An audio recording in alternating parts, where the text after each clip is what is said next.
going on, everybody? Welcome. Today is Friday. It's Fri-Yay. Woo! March 11th, 2022. My name is Jeremy, and this is my first cup. Lemon ginger tea today. Took the recommendations from yesterday.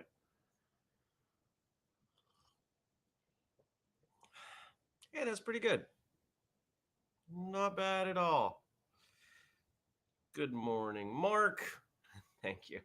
I And good morning, Jenny. Good morning to all of you, whether you're watching live later, listening, or something else. Thanks for being here.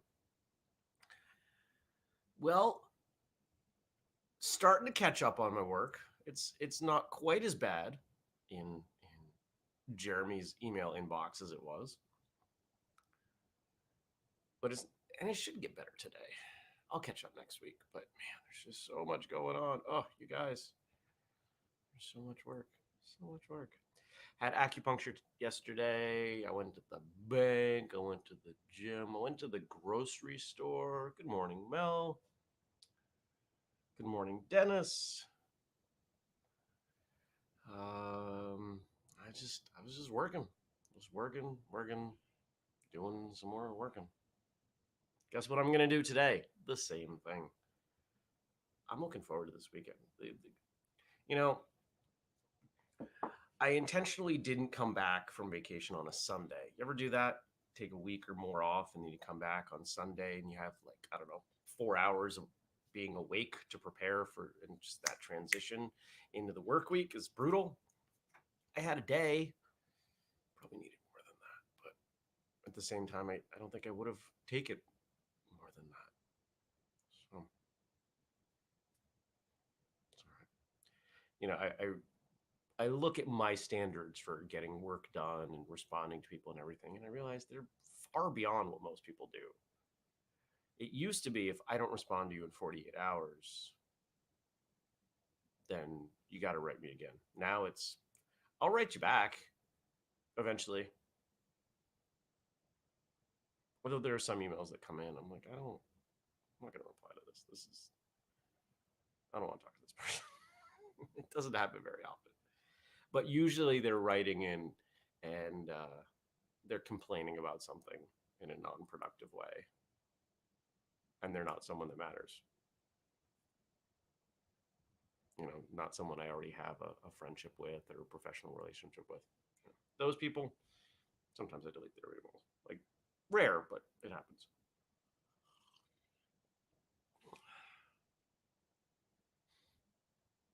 Good morning, Stacy and Nathan and Kelly and Daniel and Frank. Ooh, look at everybody here. Daniel says that transition from vacation back to work is brutal. I was looking at a job the other day, Sunday shift, 4 to midnight. Monday shift starts at 5:30 a.m. Ugh, how can they do that?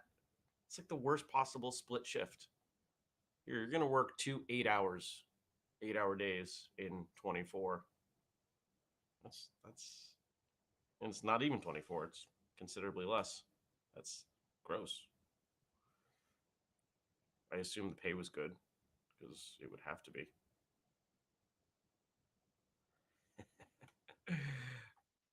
Ray says, come on, computer, I need you to respond so I can click things. There we go.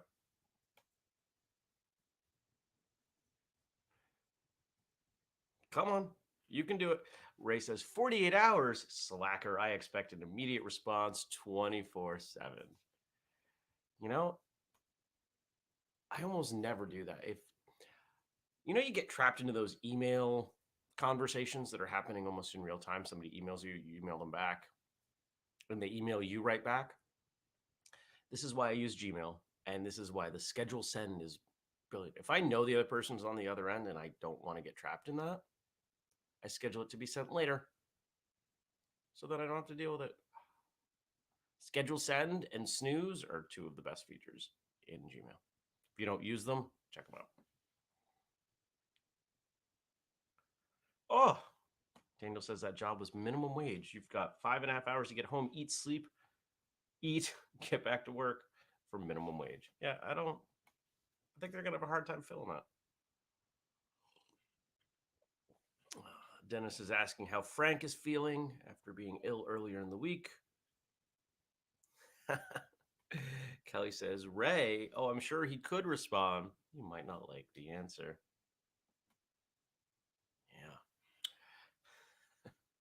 Yeah. And I thought I was going to put up a vacation responder, an autoresponder while I was away, and I didn't because I found that the majority of the email that comes in comes from a very small group of people. And I let all of them know, hey, I'm going to be on vacation. If it's critical, I'll deal with it. If it's not, let it wait. And there was almost nothing that came through. I think I did 15 or 20 minutes of actual work, billable work while I was on vacation. I did multiple times per day go through and delete email because the spam load that I get right now is absolutely insane. 24 hours, I will have well over 100 spam emails. Something in the last month has changed, and I'm getting way more spam, and it really sucks. Not a fan of the spam. How was your Thursday? What did you do? Anybody do anything fun and exciting or shareable? Let me know in the chat. What did you do? Today, what's today? So I got a call with a client, a meeting, another meeting. Then I have another meeting. What's it? So what's that, like 4 meetings? But they're not short ones. These are longer meetings. And it's going to take almost the whole day, but I'll do a bunch of email in between, and we'll see where that takes me. Takes me to the weekend, that's for sure. Brian says, happy Fri-Yay. Good morning, Andy. Well, I got to sneeze. There's a sneeze coming. Hold on. Where is it? No, it's gone. Frank says, I used to work 4 to 12 at the grocery store. Sometimes they would make the front desk person work 4 to 12 and then 6 to 2 the next day. That's not okay. Kelly agrees. Yes, spam is awful. Frank is feeling better. That's good. Daniel says spam is okay sliced and fried with egg and bacon. Jenny did laundry, walked around the apartment with Lil, her daughter, 3 times, and then had class last night. Kelly says, I got to chat with you. Yes. Kelly, Craig, and Mark are part of the School Owners Mastermind that we run for Patreon contributors. That was a great call yesterday. Brian's asking if I got a chance to watch stuff he emailed me. Nope, not yet. Jenny says, don't forget the potatoes. I don't know what that means. Oh, I do have 2 things to share with you guys. Ray said, when I worked in corrections, it was nothing to do at 8 or 16-hour shifts, start to walk out the door, only to have the supervisor say, someone called out sick. You're on for another 8. Ugh. I don't think I could handle that. So the first thing is I started tapping the maple trees yesterday. I've got 2 maples out front. One of them is always very productive. The other will usually give me about a quarter cup and then just stop. So I tried it in a completely different spot. And you're supposed to work around, you're supposed to do different spots anyway, but fingers crossed, this is what, the 3rd year I'm doing this? Yeah, that's how we know how long the pandemic is. How many times has Jeremy done maple trees? But the other one is incredibly productive and more than makes up for it. I pulled close to a gallon of sap off those 2 trees, and I didn't tap them until, and that was in maybe 7 hours. Utterly insane what this one tree puts out. And so I boiled it just to kill everything off and threw it in a pot in the fridge. I'm making maple syrup again. I still have a little bit left from last year. It's incredibly energy intensive. If you've ever wondered why maple syrup is so expensive, it has nothing to do with the sap. It has to do with the energy. To cook that off takes a lot of time. The average tree is somewhere between 2 and 3% maple sugar. In middle school, we did a project where we tested the sugar. It was really cool. And my partner and I, is that Brian? We managed to find a tree that was close to 8% sugar. It was ridiculous. It was so far off the charts.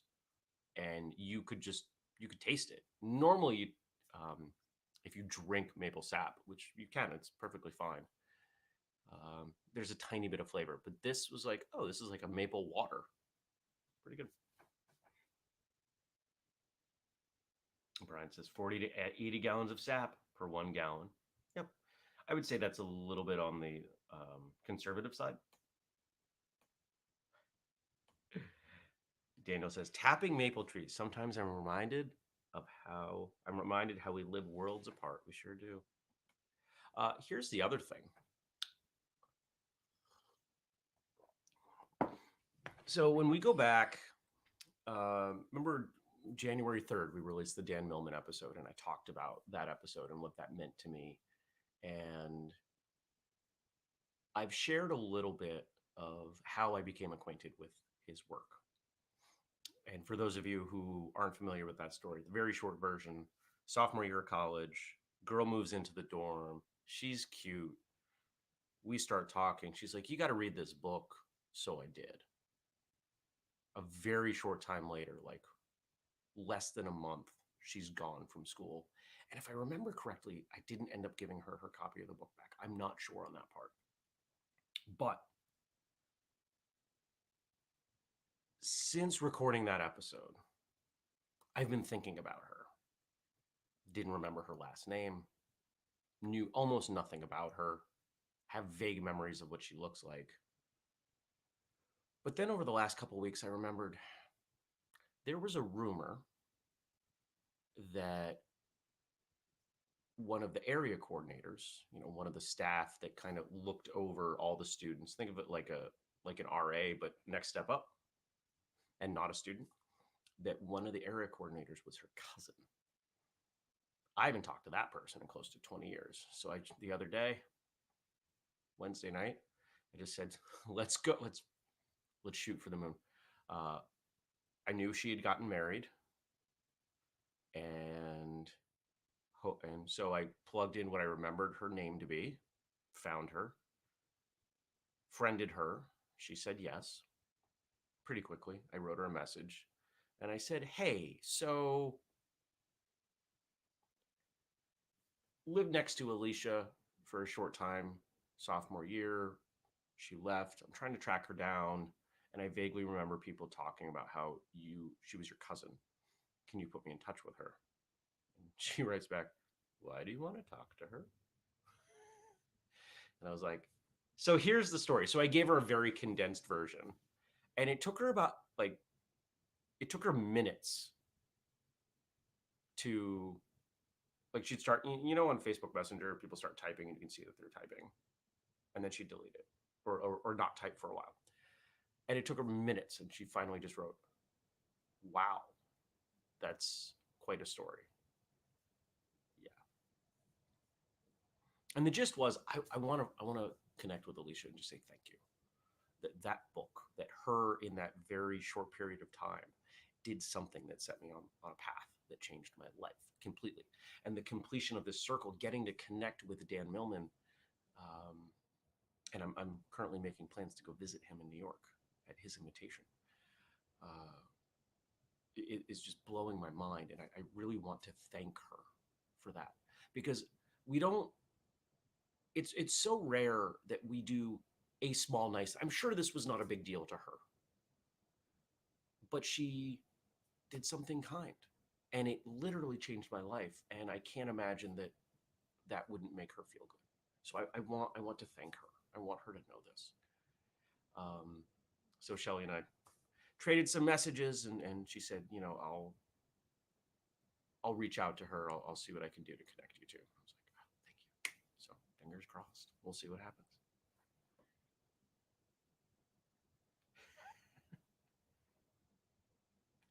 Daniel says, don't mention energy right now. UK energy bills are out of control. People seeing rises from £200 a month to £750 a month, and petrol is hitting £2 per liter. It's happening everywhere. And all right, so I had considered whether or not to say this, but I'm going to say this because we have a fairly small group. It's not going to get better soon. Okay. I went to the grocery store last night. I spent more than I've spent at the grocery store in one go in a very long time. Why? Because food's not going to get cheaper anytime soon. It's going to get more expensive. So if you have the ability to buy some extra, it will save you money. And I would suggest you doing that. Just throwing that out there. Gas here is up about $1 a gallon from what it was not too long ago. End of last year, I think. Stacy says Millman would love that story. Millman heard that story when we closed the episode. That was I told him, I said, I really would like to share with you my story. And Stacy, I think I gave you access to that, because those of you who may not remember, Stacy is the one that made that episode happen. I believe I gave you access, and if you want to listen, if you still have access, you can still listen at the end. After we closed the episode, I gave him the full version of the story, and he just kind of went, wow. Because there's so much more to the story. Jenny says, not only is it not getting better anytime soon, it's getting worse before it gets better, and that's true. Mel says, saw on national news last night, gas in California is $5.39 per gallon. Ah, Stacy, yes, I understand that.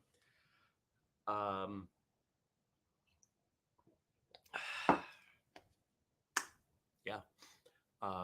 The one thing we're not going to do if these sorts of subjects come up is we're not going to talk about the why. We're not going.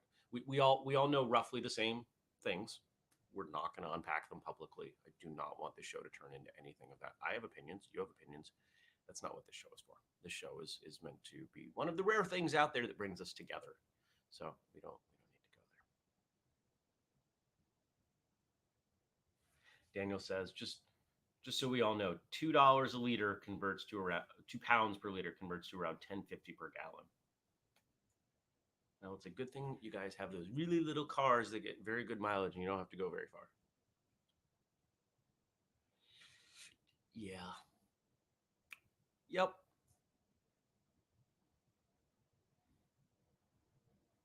Motorcycle might come out a little sooner than later. Driving around in a snowmobile suit.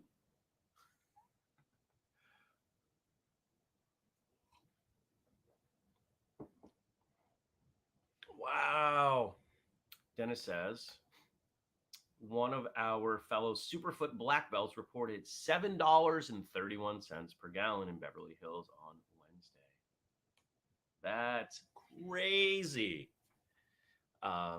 It will not surprise me if we hit $8-9 a gallon. Now, here's the other side of that. I understand that it's stressful. I understand it costs more money. But the price increases we have had so far, when people really break down what it costs extra per tank, it's really not that much. Over the last, let's say, obviously, $7, that starts to get pretty significant, but people around here are complaining about 50 cents a gallon. Okay. How big's your gas tank? For most people, that's an extra $6 or $8. The people that I see complaining about spending an extra $6 or $8 per week are the same people I see spending money on dumb stuff that they could easily let go of. Their quality of life would not change, and it would cover the increase.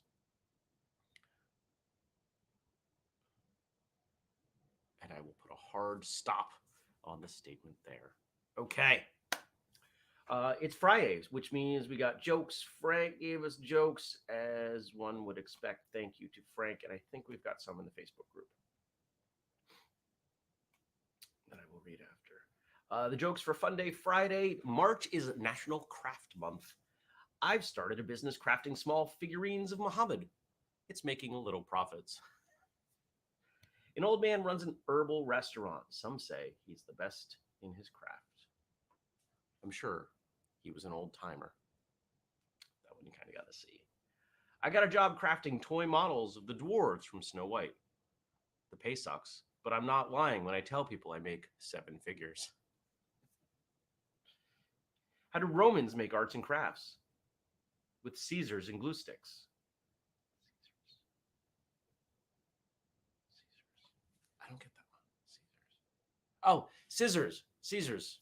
With Caesars. Caesars. It's hard for artists to live off their craft. Sooner or later, they run out of Monet. What do you call the reception area for the advocacy group that represents a major craft store chain? The Hobby Lobby Lobby Lobby. That's I like that one. That one's fun.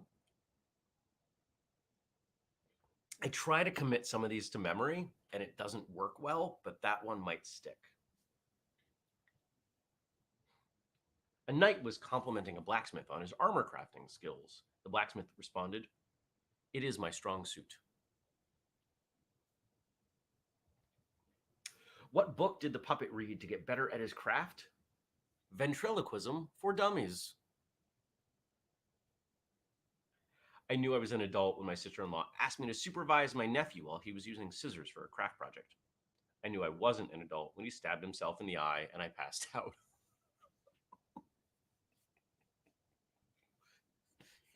It turned so dark. I didn't expect it to go there. Oh, Frank, the riot.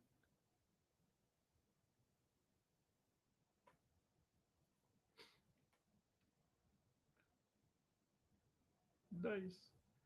Oh, all right.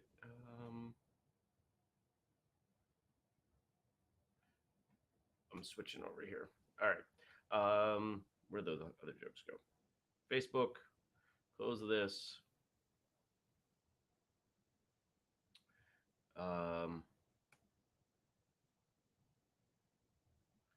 oh, Dennis dropped a Chuck Norris meme, and it's got a solid visual, so we're gonna share it. I like it. Come on.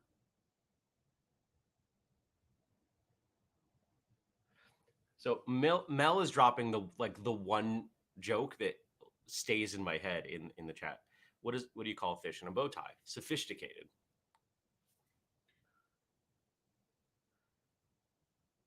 Stop sharing.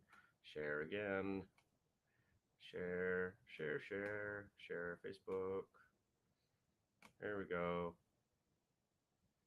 Chuck Norris shot 9 under par while shooting pool. That's good stuff. I like it. All right. You got it. Everybody.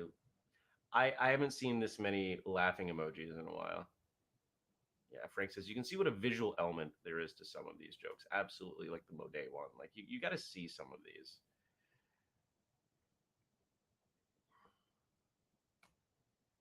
Jenny says, Frank, you are amazing. Thank you for doing what you do. Oh, Brian, remind me of the miso soup one. That was the one that had me dying, but I don't remember it. See, I don't remember these jokes. My brain does not work well on that. Some people can hear a joke, read a joke. I think Frank's one of them, and it internalizes very easily. That's not my brain.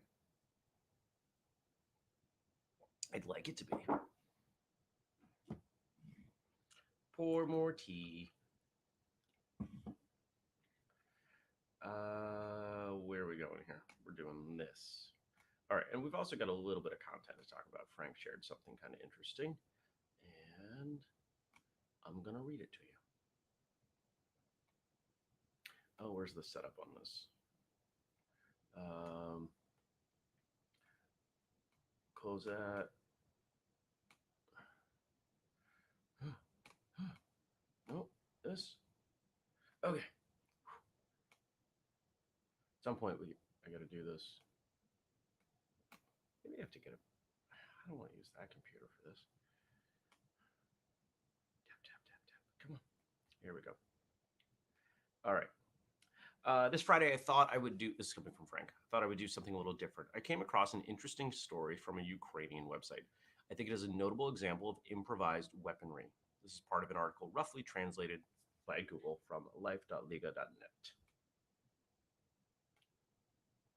It was dusk. The sun had not yet risen. Elena was sitting on the balcony and smoking. I see that something is floating slowly. At first, I thought the crow was beaten, and then I heard a buzzing. She had never seen a drone up close before. However, hearing the sound, she realized in front of her is definitely not a bird. There would be something more appropriate in the apartment to launch into an enemy device, the woman says. But at that moment, she thought that by the time she ran into the room and returned, she would lose time. The drone might disappear. Instead, canned jars stood under her chair. So Elena grabbed a jar and launched with all her might, probably out of fear, because I was scared. And what if they start firing at me from there? What a pity for those tomatoes. I don't know where the fables about cucumbers came from. This translation's hysterical, but I think we all get the point. Then she and her husband walked around the house, trampled the remains of the drone, and scattered the wreckage in various garbage cans. Because I do not understand this electronics, maybe it writes tracks. Photos of broken containers with pickles are also spreading on the internet, as if to confirm the legend. Elena calls the pictures fake, and she didn't take photos of her broken jar with tomatoes. It's not the time to take photos. A day later, Elena talked to her ex-husband, who lives nearby. He said he saw another drone. I asked what he did. He said, nothing. I closed the curtains. They say, and what will I do? Well done, I tell him, recalls the woman. According to Elena, the drone was launched by looters who are looking for apartments without owners. They have already gone to our entrance. A neighbor noticed suspicious young men, and when she began to ask loudly who they were or where they came from, they quickly fled.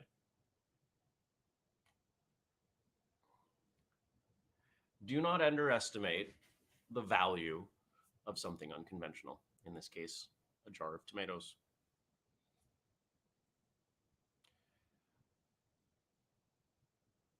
I think quite often, and this applies to self-defense situations, applies to most situations.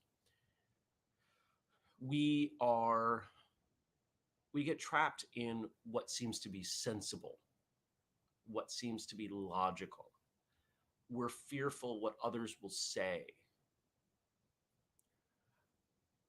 I was once driving and saw, they're too far away for me to call them a neighbor, but they're a few miles away, uh, chasing a cow off her property with a broom.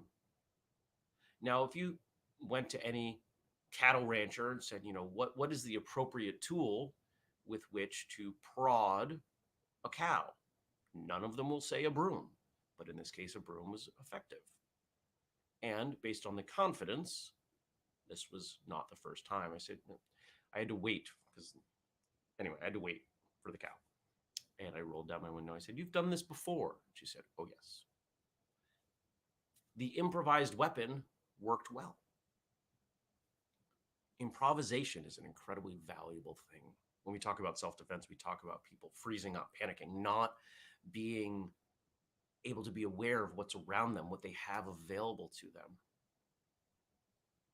We've played this game. We used to play this game on Whistlekick Live. What's the closest thing? Okay, so I've got a kitchen towel. What am I going to do with this? I can snap it in someone's eyes as a distraction. Would I rather have just about anything else? Yes, but would I rather not have it? No.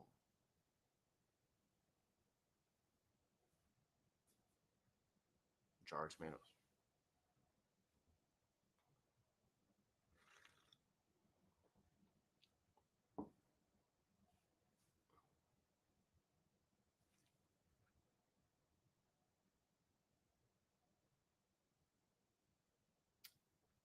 Kelly says we need to write a Whistlekick joke book.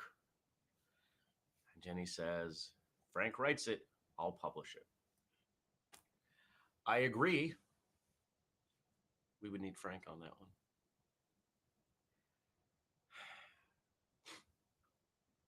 one. I'm imagining throwing a jar at a drone. I have a little drone. I haven't used it in like a year and a half. The wind, it's very small. The wind catches it.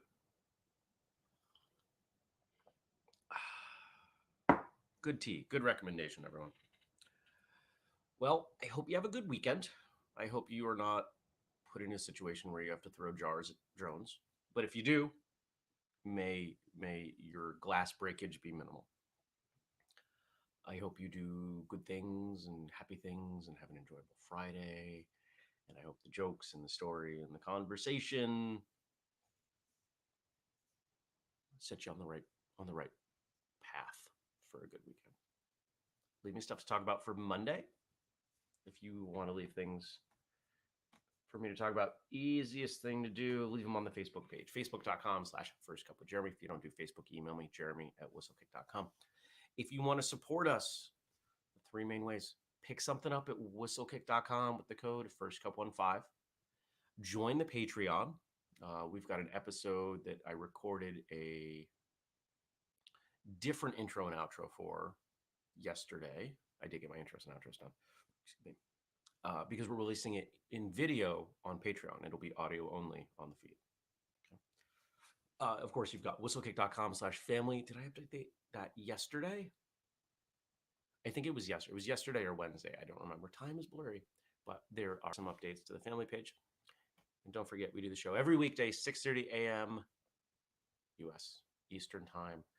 Those of you international, the time may shift an hour because we have daylight savings on Sunday. So I don't know.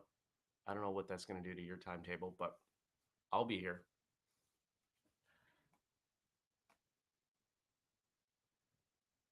Come on. Come on.